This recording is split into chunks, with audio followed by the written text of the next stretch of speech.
तरीन वीडियोस के लिए हमारा YouTube चैनल सब्सक्राइब करके बेल आइकन प्रेस करिए ताकि आपको मिले हर अपडेट सबसे पहले।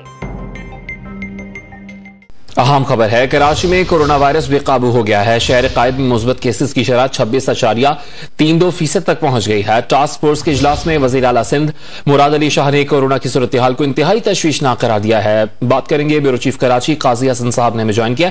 काजी साहब, इजलास का अहवाल बयान कीजिएगा।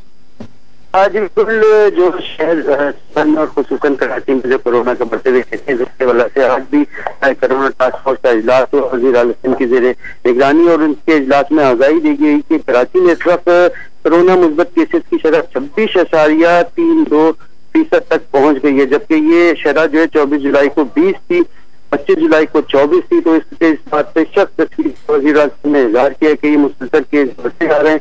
इस हवाले से उनको आगाही दी गई कि सिंध के अस्पतालों में भी कुल 686 ऐसी वार्ड हैं, जब जिसमें से 76 वेंटिलेटर जो है तमाम के तमाम जो कि कराची के हैं, जबकि उनको बताया गया कि कोरंगी सर्विसेज और कोरंगी अस्पताल में टेंट लगा के कोरोना मरीजों का इंतजाम करने की हिदायत दी गई है, क्योंकि वहाँ जगह मुकम्मल तौर पर फुल हो चुकी है। जी, बहुत शुक्रिया काजी हसन साहब।